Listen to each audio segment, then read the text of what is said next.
Hello साथीहरु, आज म तपाईहरुलाई HTML को इन्ट्रोडक्सन र HTML किन सिक्नुपर्छ, हामीलाई HTML बाट के फाइदा छ हामीलाई, त्यसको बारेमा हामी डिस्कस गर्न चाहन्छौं। यदि तपाई एउटा वेब डिजाइनर बन्न चाहनुहुन्छ भने तपाईलाई यो भिडियो हेर्नुपर्छ र आइन्दा बनाउने जति पनि म यो HTML को भिडियोहरु बनाउँछु त्यो सब तपाईले हेर्नु पर्यो। किनभने तपाई यदि एउटा राम्रो वेब डिजाइनर बन्न चाहनुहुन्छ भने त्यसको बेसिक कुराहरु सिक्नुपर्छ वेब डिजाइनिङ को। त्यसको लागि फर्स्टमा हामीले सिक्नुपर्छ एउटा मार्कअप ल्याङ्ग्वेज। त्यो मार्कअप ल्याङ्ग्वेज हो HTML। अब HTML के हो, HTML कसरी कोडिङ गर्ने, त्यसको लागि म तपाईलाई HTML को इन्ट्रोडक्सन दिन्छु अहिले। जस्तै म तपाईलाई अहिले HTML को बारेमा बताउन गइरहेको छु। यो मैले ओपन गरे, मैले ओपन गरिसकेको छु। यहाँ हेर्नु, यहाँ भन्छ व्हाट इज HTML। त मैले इन्ट्रोडक्सनमा राखेको छु HTML is the standard markup language for creating web page। मतलब के भयो, HTML जुन एउटा स्ट्यान्डर्ड ल्याङ्ग्वेज हो त्यो किन युज गरिन्छ भने एउटा राम्रो वेब पेज बनाउनको लागि HTML को युज गरिन्छ। HTML को फुल फर्म हुन्छ हाइपर टेक्स्ट मार्कअप ल्याङ्ग्वेज। यहाँ हेर्दै हुनुहुन्छ तपाईहरु, यहाँ छ HTML stand for hyper text markup language. त्यसपछि छ HTML describe the structure of web page using markup। HTML ले के गर्छ भने त्यो वेब पेज को जुन हामी वेब पेजमा कुनै पनि कुराले मार्क गर्छौं, इमेजलाई यहाँ राख्ने, ट्याग नेमलाई यसरी इन्डिकेट गर्ने, त्यसलाई मार्क गर्ने काम गर्छ यो HTML ले। त्यसपछि आउँछ HTML element are the building block of HTML page. यसले चाहिँ त्यो पेजहरुमा जति पनि हामी HTML कोडिङहरु गर्छौं उनले त्यो एउटा ब्लक सिस्टममा राख्छ त्यसलाई। त्यसपछि आउँछ HTML elements are represented by tags। जति पनि हामी HTML एलिमेन्ट लेख्छौं त्यसलाई लेख्नको लागि, त्यसलाई प्रेजेन्ट गर्नको लागि हामीलाई ट्याग नेमको सहारा चाहिन्छ। जसरी यहाँ भनेको छ HTML elements are represented by tags। त्यो ट्याग नेम हामी पढ्नु पर्छ, ट्याग नेमबाट HTML को बेसिक सुरु हुन्छ। त्यसपछि HTML tag level pieces of content such as heading, paragraph, table and so on। मतलब कि HTML को जुन ट्यागहरु हो त्यसमा एउटा हेडिङ आउँछ, प्याराग्राफ आउँछ, टेबल आउँछ एन्ड सो अन, अरु पनि हुन सक्छ। त्यसपछि छ browser do not display the HTML tags but use them to render the content of the HTML page। अब यसको मतलब यो भयो कि तपाई जुन वेब पेज बनाउनको लागि तपाई जुन HTML ट्यागहरु लेख्नुहुन्छ त्यो ट्याग नेमहरुले त्यो ब्राउजरले शो गर्दैन, त्यो ब्राउजरले त्यसलाई रिड गर्दैन। त्यो भित्र जुन एलिमेन्टहरु हुन्छ जुन हामी त्यसलाई भन्छौं यो ट्याग नेमले यो गर्छ, यो ट्याग नेमले यो गर्छ, जुन हामी त्यसलाई अर्डर दिन्छौं त्यो काम मात्रै गर्छ भन्नाले ब्राउजरले हाम्रो HTML ट्याग नेमलाई शो गर्दैन। त साथीहरु, आज म तपाईलाई HTML को इन्ट्रोडक्सन दिसके।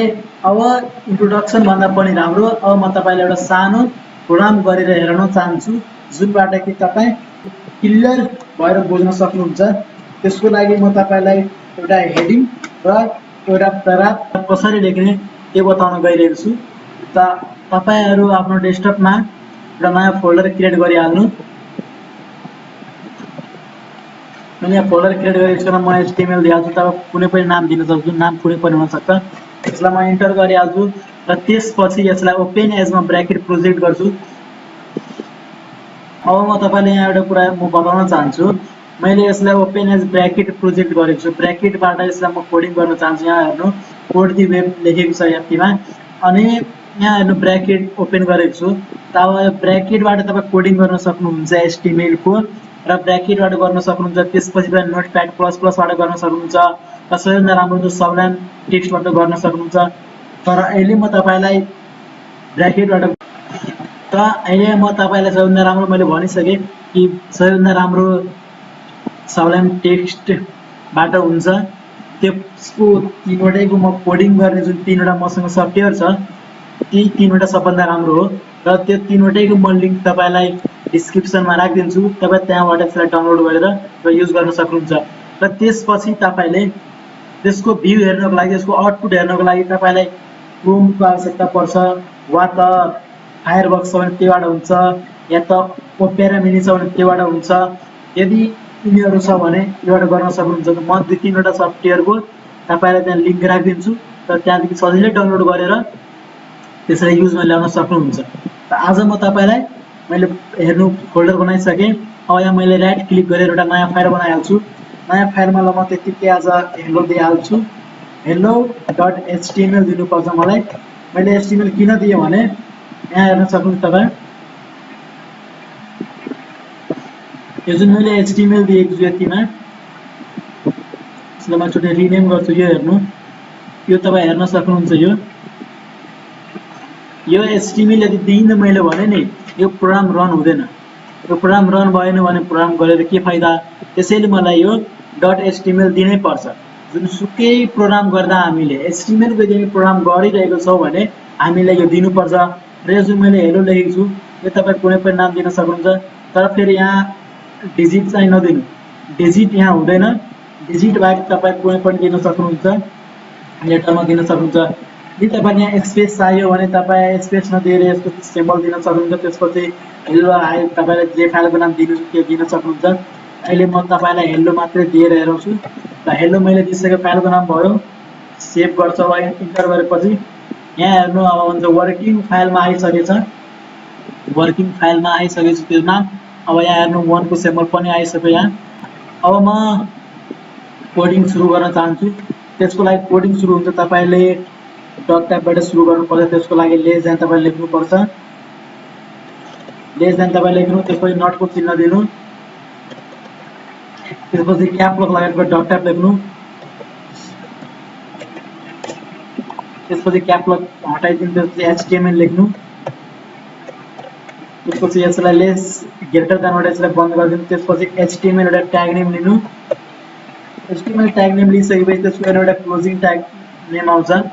जुन त्यो दुईवटामा खासै केही फरक हुँदैन। यो एउटा जुन हेर्दै हुनुहुन्छ यो स्ल्यास, यो स्ल्यासको मात्रै फरक हुन्छ, यतिको मात्रै फरक हुन्छ इन्डिङ र क्लोजिङ ट्यागमा, बाँकी सब सेम हुन्छ। यसरी तपाईँले HTML को ट्याग नेम लिइसक्नुभयो। अब यो किन लिनुभयो, जब तपाईँ HTML को प्रोग्राम गर्नुहुन्छ भने त्यो त थाहा हुनु पर्यो नि यो HTML प्रोग्राम हो भनेर। त्यसरी नै तपाईँ ट्याग नेम लिनुहुन्छ भने त्यो पनि सो गर्छ। तर त्यसको फर्मेट हुन्छ, HTML को स्ट्रक्चर हुन्छ, त्यसमा आधारित भएर हामीले कुनै पनि प्रोग्राम गर्नुपर्छ। त्यसपछि अब हामीले आफ्नो वेबसाइटको नाम दिनको लागि हामीलाई हेडको युज गर्नुपर्छ। र हेड खास गरी हाम्रो वेब पेजमा यो सब सो हुँदैन। जस्तै म यसलाई अहिले रन गर्छु, यहाँबाट तपाईँ हेर्नु ल्याब प्रिभ्यू लेखेको छ, यहाँदेखि तपाईँ रन गर्न सक्नुहुन्छ यो कुनामा गएर। अब यहाँ हेर्नु, यहाँ दुईवटा सेक्सन छ। यो एउटा सेक्सन हेर्दै हुनुहुन्छ, यो व्हाइटवाला र यो एउटा घरको माथि यो जुन छ यो तपाईँको हेड सेक्सन हो। यहाँ तपाईँ जब टाइटल लिनुहुन्छ भने यहाँ तपाईँ आफ्नो नाम दिन सक्नुहुन्छ वेबसाइटको। त्यसपछि तपाईँको वेब पेजमा तपाईँको बडीमा के चाहनुहुन्छ त्यो ट्याग नेमबाट सबै तपाईँ यहाँ राख्न सक्नुहुन्छ। अब म यहाँ जस्तै एउटा टाइटल ट्याग नेम दिन्छु। अब तपाईँलाई लाग्दैन ट्याग नेम के हो त, ट्याग नेम म अघि भनेको थिएँ कि HTML जो ल्याङ्ग्वेज हो त्यो जुनसुकै एलिमेन्टलाई प्रेजेन्ट गर्छ ट्याग नेमको द्वारा। तर यो ट्याग नेम त्यहाँ सो हुँदैन। हेर्नुभयो नि अहिले म यति ट्याग नेम लेखेँ, तर जब म आउटपुटमा गएँ त्यो ट्याग नेम सो भएको थिएन। म तपाईँलाई हेराइदिन्छु। हेर्नु ट्याग नेम एउटा पनि यहाँ सो भएको छैन, डिस्प्लेमा छ छैन, त्यही भन्छ उसले। अब मैले यो टाइटलमा दिइहाल्छु। टाइटलमा के कुनै पनि दिइहाल्छु, ल म हेलो दिइहालेँ।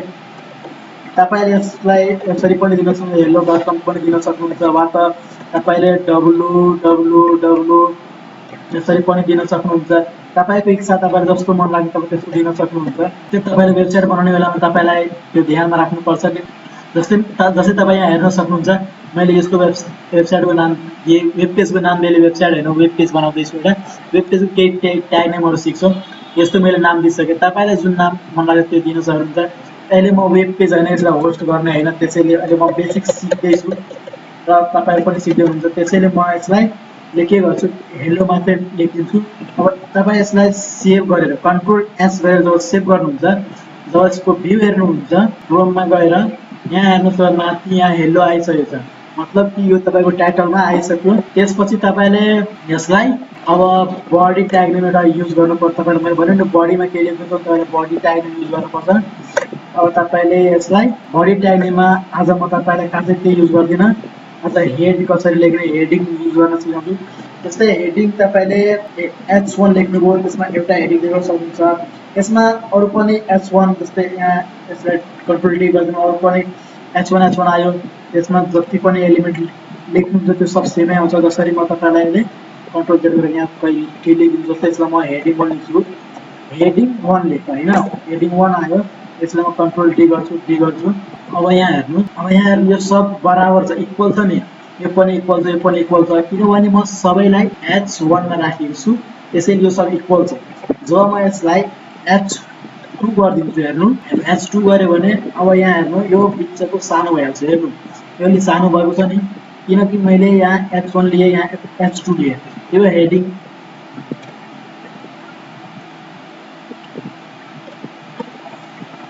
यो लेखेको हेडिङले केही इफेक्ट पार्दैन, किनभने यो एलिमेन्ट हो। यो 1 होस् कि 2 होस् उसलाई केही मतलब छैन। तर यो जुन ट्याग नेम हो, ट्याग नेमले त्यसको साइजलाई घटाइदिन्छ, बढाइदिन्छ। जस्तै यो 2 भयो, तपाईको यो 3 भयो, यो 3 भयो। अब तपाई यहाँ हेर्न सक्नुहुन्छ क्रमशः यो सानो हुँदै गयो। यसरी नै तपाई जम्मा 6 वटा त्योभन्दा पनि बढी लिन सक्नुहुन्छ। जस्तै मैले तपाईलाई 6 वटा लिएर हेरिदिन्छु। ल मैले यहाँ लिए 4 लिन्छु।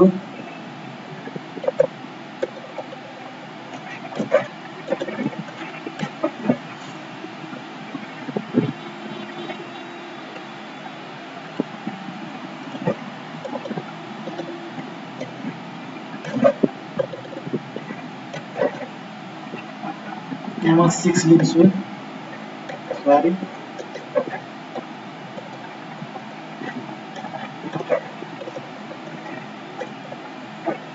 अब यसो तपाईँ हेर्न सक्नुहुन्छ आउटपुट कसरी आउँछ। हेर्नु क्रमशः हेडिङ सानो हुँदै गयो। अब तपाईँ हेडिङ त लिन सिक्नुभयो, हेडिङ यसरी नै हुन्छ।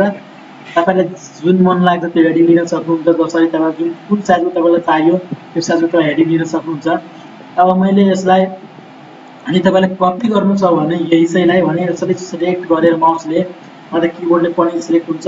सिलेक्ट गरेर कन्ट्रोल सी गरेर यसलाई पेस्ट गर्न सक्नुहुन्छ। कन्ट्रोल भी ले पेस्ट हुन्छ। यो सर्टकटहरु पनि म बताइदिन्छु तपाईलाई पछिल्लो भिडियोमा। अब अहिले म फिलहाल यसलाई हटाइदिन्छु र एउटा हेड मात्र राख्छु। यदि तपाईलाई प्याराग्राफ लेख्नु छ भने पी ट्याग युज गर्न सक्नुहुन्छ। यसलाई म प्याराग्राफ नाम दिइहाल्छु। यसलाई प्याराग्राफ नाम दिइहाले। अब यहाँ हेर्न सक्नुहुन्छ यो प्याराग्राफ आइसक्यो, एउटा हेडिङ बनाइसक्यो। अब तपाई यहाँ कुनै पनि हेडिङ दिन सक्नुहुन्छ। जस्तै यहाँ म हेडिङमा तपाईलाई जुन मन लाग्छ, जुन इच्छा लाग्छ तपाईँ दिन सक्नुहुन्छ। जस्तै म यहाँ तपाईलाई हेडिङमा क्याम्पस दिइहाल्छु।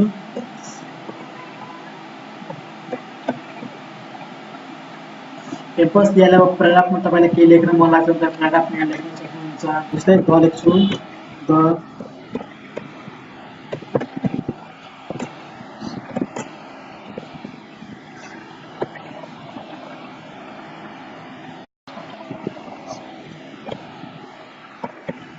speed world over an area of 4581 square meters। यस्तो मैले लेखिसकेँ। अर्को पनि मलाई लेख्नु छ भने यसरी म प्याराग्राफमा लेख्न सक्छु। कलेजको बारेमा जस्तै मेरो कलेजको यो छ भने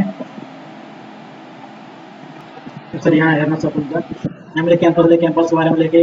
the campus is a spread over an area of सरी यहाँ हुन्छ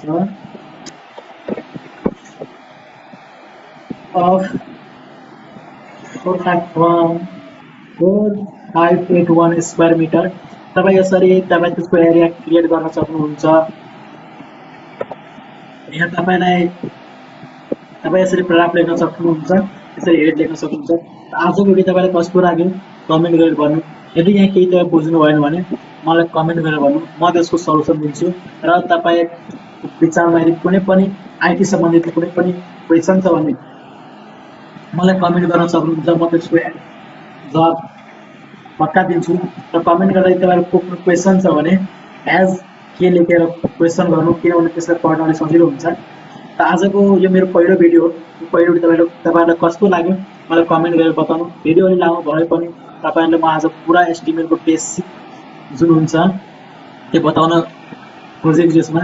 यदि यो भिडियो तपाईँको लागि हेल्पफुल छ भने तपाईँ भिडियोलाई लाइक गर्नु, सेयर गर्नु र हाम्रो च्यानललाई सब्सक्राइब गर्नु, किनकि अबदेखि म जति पनि नयाँ भिडियो बनाउँछु त्यो सबै भिडियो तपाईँ सजिलै पाउन सक्नुहुन्छ। त्यसको लागि तपाईँले च्यानललाई सब्सक्राइब गर्नु र बेल आइकनलाई दबाइदिनु, ताकि कुनै पनि भिडियो म जब अपलोड गर्छु युट्युबमा तपाईँ त्यहाँदेखि आफ्नो मोबाइल होस् कि ल्यापटप होस् त्यहाँ तपाईँ नोटिफिकेसन पाइहाल्नुहुन्छ। त्यसद्वारा तपाईँ हाम्रो भिडियो सजिलै हेर्न सक्नुहुन्छ। हस् त, धन्यवाद।